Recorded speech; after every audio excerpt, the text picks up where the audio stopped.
हाँ जी प्यारे बच्चों नमस्कार। अज आप गल करांगे 6वीं जमात की पंजाबी पुस्तक पाठ नंबर 25 भारत रत्न डॉक्टर भीम राव अंबेडकर। इस पाठ के जो प्रश्न उत्तर ने वो तुसीं इस वीडियो की डिस्क्रिप्शन के दिते हुए लिंक तो कर सकते हो। तो 6वीं क्लास के सारे पाठों के प्रश्न उत्तर उस लिंक तो तुहानूं मिल जाएंगे तो उन्होंने नोट कर सकते हो तो सुन सकते हो। हुण आपां इस पाठ की कहानी करांगे। इस पाठ की कहानी शुरू करते हैं। डॉक्टर भीम राव अंबेडकर ਦਾ ਜੀਵਨ ਇੱਕ ਲੰਬੇ ਸੰਘਰਸ਼ ਦੀ ਕਹਾਣੀ ਹੈ। ਉਹਨਾਂ ਦਾ ਜਨਮ 14 ਅਪ੍ਰੈਲ 1891 ਈਸਵੀ ਨੂੰ ਬੜੌਦਾ ਰਿਆਸਤ ਦੀ ਛਾਉਣੀ ਮਹੂ ਮੱਧ ਪ੍ਰਦੇਸ਼ ਵਿੱਚ ਹੋਇਆ। ਉਹਨਾਂ ਦੀ ਮਾਤਾ ਦਾ ਨਾਂ ਭੀਮਾ ਬਾਈ ਤੇ ਪਿਤਾ ਦਾ ਨਾਂ ਰਾਮ ਜੀ ਸੀ। ਮਾਤਾ ਨੇ ਆਪਣੇ ਲਾੜਲੇ ਪੁੱਤਰ ਦਾ ਨਾਂ ਭੀਮ ਰਾਓ ਰੱਖਿਆ। ਭੀਮ ਰਾਓ ਦੇ ਪਿਤਾ ਫੌਜ ਵਿੱਚ ਸੂਬੇਦਾਰ ਸਨ।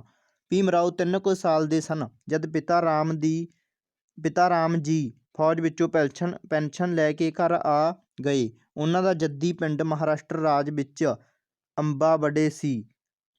ਭੀਮ ਰਾਓ ਨੂੰ ਪੜ੍ਹਨ ਪਾਉਣ ਲਈ ਉਹ ਕਸਬਾ 17 ਵਿੱਚ ਰਹਿਣ ਲੱਗ ਪਏ। 5 ਸਾਲ ਦੀ ਉਮਰ ਵਿੱਚ ਭੀਮ ਰਾਓ ਨੂੰ 17 ਦੇ ਕੈਂਪ ਸਕੂਲ ਵਿੱਚ ਦਾਖਲ ਕਰਾ ਦਿੱਤਾ ਗਿਆ। ਮਾਂ ਚਾਹੁੰਦੀ ਸੀ ਕਿ ਉਸਦਾ ਪੁੱਤਰ ਪੜ੍ਹ ਕੇ ਉੱਚੀ ਪਦਵੀ ਪਾਵੇ। ਇਸ ਲਈ ਉਹ ਭੀਮ ਰਾਓ ਨੂੰ ਵੱਡੇ ਭਰਾ ਆਨੰਦ ਰਾਓ ਦੇ ਕੋਲ ਪੜ੍ਹਨ ਬਿਠਾ ਦਿੰਦੀ। ਪਰ ਮੌਕਾ ਦੇਖ ਕੇ ਭੀਮ ਰਾਓ ਹਾਣੀਆਂ ਨਾਲ ਖੇਡਣ ਤੁਰ ਜਾਂਦੇ। ਥੋੜ੍ਹੀ ਦੇਰ ਬਿਮਾਰ ਰਹਿਣ ਬਾਅਦ ਉਹਨਾਂ ਦੀ ਮਾਂ ਭੀਮਾ ਬਾਈ ਸਵਰਗਵਾਸ ਹੋ ਗਈ। ਭੀਮ ਰਾਓ ਉਦਾਸ ਰਹਿਣ ਲੱਗ ਪਏ। ਉਹਨਾਂ ਦਾ ਮਨ ਪੜ੍ਹਾਈ ਵਿੱਚ ਨਾ ਲੱਗਦਾ। ਭੀਮ ਰਾਓ ਸਕੂਲ ਤੋਂ ਵਾਪਸ ਆ ਕੇ ਘਰ ਬਸਤਾ ਰੱਖਦੇ ਅਤੇ ਖੇਤਾਂ ਨੂੰ ਚਲੇ ਜਾਂਦੇ। ਇੱਕ ਦਿਨ ਆਨੰਦ ਰਾਓ ਨੇ ਕਿਹਾ, ਭੀਮ, ਮਾਂ ਪੜ੍ਹਾ ਲਿਖਾ ਕੇ ਤੈਨੂੰ ਵੱਡਾ ਅਫਸਰ ਬਣਾਉਣਾ ਚਾਹੁੰਦੀ ਸੀ। ਵੱਡੇ ਭਰਾ ਦੀ ਗੱਲ ਭੀਮ ਦੇ ਮਨ ਨੂੰ ਲੱਗ ਗਈ। ਉਸ ਦਿਨ ਤੋਂ ਬਾਅਦ ਉਹ ਦਿਲ ਲਾ ਕੇ ਪੜ੍ਹਾਈ ਕਰਨ ਲੱਗ ਪਏ। ਮੀਂਹ ਹੋਵੇ ਜਾਂ ਹਨੇਰੀ ਉਹ ਹਰ ਰੋਜ਼ ਸਕੂਲ ਜਾਂਦੇ। ਇੱਕ ਦਿਨ ਦੀ ਗੱਲ ਹੈ ਕਿ ਉਹ ਦੋਵੇਂ ਭਰਾ ਸਕੂਲ ਨੂੰ ਤੁਰਨ ਹੀ ਲੱਗੇ ਸਨ ਕਿ ਜ਼ੋਰਦਾਰ ਮੀਂਹ ਵਰਨ ਲੱਗ ਪਿਆ। ਆਨੰਦ ਰਾਓ ਕੋਲ ਛਤਰੀ ਸੀ। ਭੀਮ ਰਾਓ ਨੇ ਆਪਣਾ ਬਸਤਾ ਆਨੰਦ ਰਾਓ ਨੂੰ ਫੜਾ ਦਿੱਤਾ ਤੇ ਆਪ ਮੀਂਹ ਵਿੱਚ ਭਿੱਜਦੇ ਹੋਏ ਸਕੂਲ ਪਹੁੰਚ ਗਏ। ਭੀਮ ਰਾਓ ਦੀ ਪੜ੍ਹਾਈ ਵਿੱਚ ਲਗਨ ਦੇਖ ਕੇ ਅਧਿਆਪਕ ਦੰਗ ਰਹਿ ਗਏ। ਭੀਮ ਰਾਓ ਹਸਮੁਖ ਤੇ ਮਿੱਠ ਬੋਲੜੇ ਸਨ, ਇਸ ਲਈ ਅਧਿਆਪਕ ਉਹਨਾਂ ਨੂੰ ਪਿਆਰ ਕਰਦੇ ਸਨ। ਭੀਮ ਰਾਓ ਦੇ ਜੱਦੀ ਪਿੰਡ ਦਾ ਨਾਂ ਅੰਬਾਵੜੇ ਸੀ। ਪਿੰਡ ਦਾ ਨਾਂ ਉਹ ਆਪਣੇ ਨਾਂ ਨਾਲ ਲਿਖਦੇ ਸਨ। ਇੱਕ ਦਿਨ ਅਧਿਆਪਕ ਨੇ ਕਿਹਾ, ਭੀਮ ਰਾਓ, ਤੇਰਾ ਨਾਂ ਬੋਲਣਾ ਔਖਾ ਲੱਗਦਾ ਹੈ। ਮੇਰੇ ਵਾਂਗ ਤੂੰ ਵੀ ਆਪਣੇ ਨਾਂ ਨਾਲ ਅੰਬੇਦਕਰ ਲਿਖਿਆ ਕਰ। ਉਸ ਦਿਨ ਤੋਂ ਅਧਿਆਪਕ ਨੇ ਸਕੂਲ ਦੇ ਰਜਿਸਟਰ ਵਿੱਚ ਉਸ ਦਾ ਨਾਂ ਅੰਬੇਦਕਰ ਦਰਜ ਕਰ ਦਿੱਤਾ। 17 ਦੇ ਕੈਂਪ ਸਕੂਲ ਤੋਂ ਭੀਮ ਰਾਓ ਨੇ 5ਵੀਂ ਜਮਾਤ ਪਾਸ ਕੀਤੀ। ਫਿਰ ਰਾਮ ਜੀ ਭੀਮ ਰਾਓ ਨੂੰ ਪੜ੍ਹਾਉਣ ਲਈ ਮੁੰਬਈ ਵਿੱਚ ਰਹਿਣ ਲੱਗ ਪਏ। ਇੱਥੇ ਉਹਨਾਂ ਨੇ ਭੀਮ ਰਾਓ ਨੂੰ ਅਲਫਿੰਸਟਨ ਰਾਹੀਂ ਸਕੂਲ ਵਿੱਚ ਦਾਖਲ ਕਰਵਾ ਦਿੱਤਾ। ਪਰਿਵਾਰ ਕੋਲ ਰਹਿਣ ਲਈ ਇੱਕ ਕਮਰਾ ਸੀ। ਕਮਰਾ ਵਿੱਚ ਹੀ ਚੁੱਲ੍ਹਾ ਹੋਣ ਕਾਰਨ ਕਮਰਾ ਧੂੰਏਂ ਨਾਲ ਭਰ ਜਾਂਦਾ। ਇਸ ਕਾਰਨ ਭੀਮ ਰਾਓ ਰਾਤ ਨੂੰ ਜਲਦੀ ਸੌਂ ਜਾਂਦੇ ਅਤੇ ਸਵੇਰੇ ਉੱਠ ਕੇ ਦੀਵੇ ਦੀ ਮੱਧਮ ਲੋ ਵਿੱਚ ਦਿਨ ਚੜ੍ਹਨ ਤੱਕ ਪੜ੍ਹਦੇ ਰਹਿੰਦੇ। ਉਸ ਸਮੇਂ ਸਮਾਜ ਵਿੱਚ ਜਾਤੀ ਭੇਦਭਾਵ ਕਾਰਨ ਛੂਤ-ਛਾਤ ਕੀਤੀ ਜਾਂਦੀ ਸੀ। ਛੋਟੀ ਉਮਰ ਵਿੱਚ ਹੀ ਭੀਮ ਰਾਓ ਨੂੰ ਇਹਨਾਂ ਕੁਰੀਤੀਆਂ ਦਾ ਸਾਹਮਣਾ ਕਰਨਾ ਪਿਆ। ਇਸ ਸਕੂਲ ਵਿੱਚ ਹੀ ਉਹਨਾਂ ਨੂੰ ਸੰਸਕ੍ਰਿਤ ਪੜ੍ਹਨ ਤੋਂ ਮਨ੍ਹਾ ਕਰ ਦਿੱਤਾ ਗਿਆ ਸੀ। ਭੀਮ ਰਾਓ ਦੇ ਬਾਲ ਮਨ ਉੱਤੇ ਇਸ ਗੱਲ ਦਾ ਡੂੰਘਾ ਅਸਰ ਹੋਇਆ। ਮਨ ਹੀ ਮਨ ਉਹਨਾਂ ਨੇ ਜਾਤ-ਪਾਤ ਵਿਰੁੱਧ ਸੰਘਰਸ਼ ਕਰਨ ਦੀ ਠਾਣ ਲਈ। ਸਕੂਲ ਵਿੱਚ ਅਜਿਹੀ ਮਾਨਸਿਕ ਪੀੜਾ ਝੱਲਦੇ ਹੋਏ ਭੀਮ ਰਾਓ 1907 ਈਸਵੀ ਵਿੱਚ 10ਵੀਂ ਪਾਸ ਕਰ ਗਏ। ਭੀਮ ਰਾਓ ਦਾ ਵਿਆਹ ਇੱਕ ਸਾਦਾ ਸਮਾਗਮ ਵਿੱਚ 17 ਸਾਲ ਦੀ ਉਮਰ ਵਿੱਚ ਹੋ ਗਿਆ। ਉਹਨਾਂ ਦੀ ਪਤਨੀ ਰਾਮਾ ਬਾਈ ਸੁੰਗੜ ਸਿਆਣੀ ਸੀ ਔਰਤ।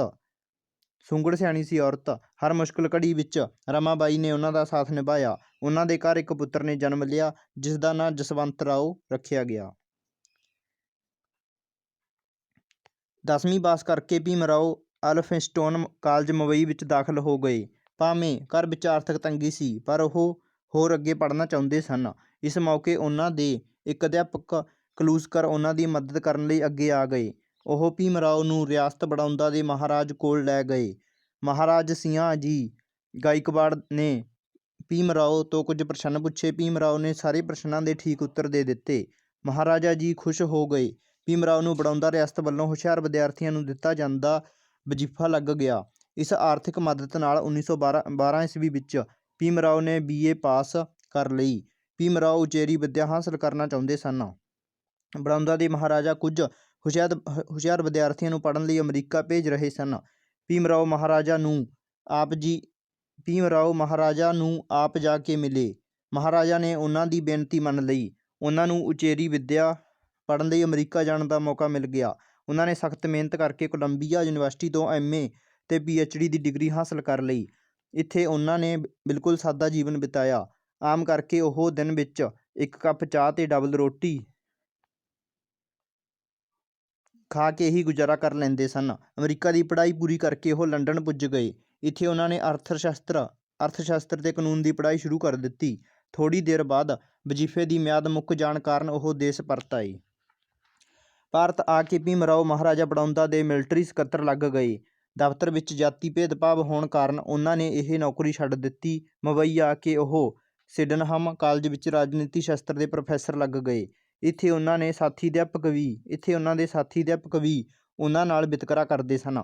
ਕਾਲਜ ਦੀ ਨੌਕਰੀ ਛੱਡ ਕੇ ਉਹ ਦੁਬਾਰਾ ਲੰਡਨ ਪੁੱਜ ਗਏ।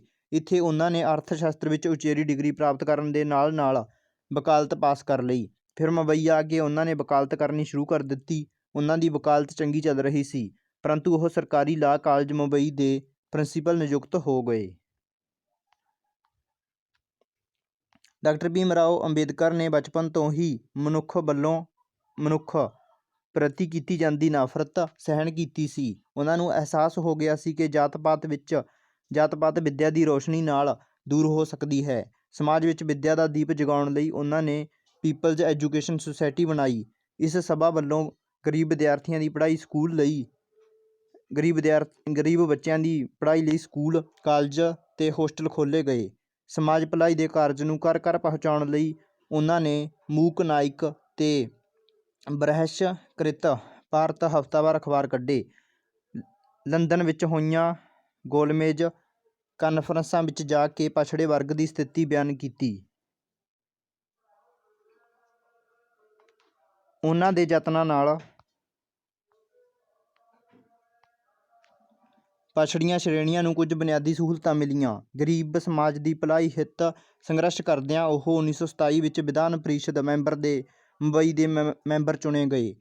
ਭਾਰਤ ਆਜ਼ਾਦ ਹੋਇਆ ਤਾਂ ਉਹਨਾਂ ਨੂੰ ਦੇਸ਼ ਦੇ ਪਹਿਲੇ ਕਾਨੂੰਨ ਮੰਤਰੀ ਬਣਾਇਆ ਗਿਆ। ਇਸ ਪਦ 'ਤੇ ਕੰਮ ਕਰਦਿਆਂ ਉਹਨਾਂ ਨੇ ਬੱਚਿਆਂ, ਔਰਤਾਂ ਅਤੇ ਦਲਿਤ ਸਮਾਜ ਦਾ ਜੀਵਨ ਪੱਧਰ ਉੱਚਾ ਚੁੱਕਣ ਲਈ ਭਰਪੂਰ ਉਪਰਾਲੇ ਕੀਤੇ। ਉਹਨਾਂ ਨੇ ਦਿਨ ਰਾਤ ਮਿਹਨਤ ਕਰਕੇ ਭਾਰਤ ਦਾ ਸੰਵਿਧਾਨ ਲਿਖਿਆ, ਜੋ 26 ਜਨਵਰੀ 1950 ਨੂੰ ਲਾਗੂ ਹੋਇਆ। ਜੀਵਨ ਦੇ ਅੰਤਲੇ ਦਿਨਾਂ ਵਿੱਚ ਉਹ ਬੁੱਧ ਧਰਮ ਦੀ ਸ਼ਰਨ ਵਿੱਚ ਚਲੇ ਗਏ। ਦੇਸ਼ ਦੇ ਲੋਕਾਂ ਨੂੰ ਜਾਗਰਿਤ ਕਰਨ ਲਈ ਉਹਨਾਂ ਨੇ ਬਹੁਤ ਸਾਰੀਆਂ ਪੁਸਤਕਾਂ ਲਿਖੀਆਂ। ਡਾਕਟਰ ਭੀਮ ਰਾਓ ਅੰਬੇਦਕਰ ਦੇ 100 ਸਾਲਾ ਜਨਮ ਦਿਵਸ ਉੱਤੇ ਭਾਰਤ ਸਰਕਾਰ ਵੱਲੋਂ ਉਹਨਾਂ ਨੂੰ ਭਾਰਤ ਰਤਨ ਦੀ ਉਪਾਧੀ ਨਾਲ ਸਨਮਾਨਿਤ ਕੀਤਾ ਗਿਆ। ਇਹ ਮਹਾਨ ਸਮਾਜ ਸੁਧਾਰਕ, ਕਾਨੂੰਨਦਾਨ ਅਤੇ ਫਿਲਾਸਫਰ 6 ਦਸੰਬਰ 1956 ਨੂੰ ਸਮਦਲ ਸਮਾਜ ਦੀ ਉਸਾਰੀ ਹਿੱਤ ਜੱਦੋ-ਜਹਿਦ ਕਰਦਿਆਂ ਦਿੱਲੀ ਵਿਖੇ ਅਕਾਲ ਚਲਾਣਾ ਕਰ ਗਏ। ਤਾਂ ਬੱਚਿਓ, ਇਹ ਪਾਠ ਦੀ ਜਿਹੜੀ ਕਹਾਣੀ ਆ ਉਹ ਪੂਰੀ ਹੋ ਚੁੱਕੀ ਹੈ। ਇਸ ਪਾਠ ਦੇ ਪ੍ਰਸ਼ਨ ਉੱਤਰ ਤੁਸੀਂ ਹੇਠ ਦਿੱਤੇ ਲਿੰਕ ਤੋਂ ਕਲਿੱਕ ਕਰਕੇ ਡਿਸਕ੍ਰਿਪਸ਼ਨ ਦੇ ਵਿੱਚ ਲਿੰਕ ਦਿੱਤਾ ਹੋਇਆ ਹੈ। ਸਾਰੇ ਪਾਠਾਂ ਦੇ ਪ੍ਰਸ਼ਨ ਉੱਤਰ ਦੇਖ ਸਕਦੇ ਹੋ। ਧੰਨਵਾਦ।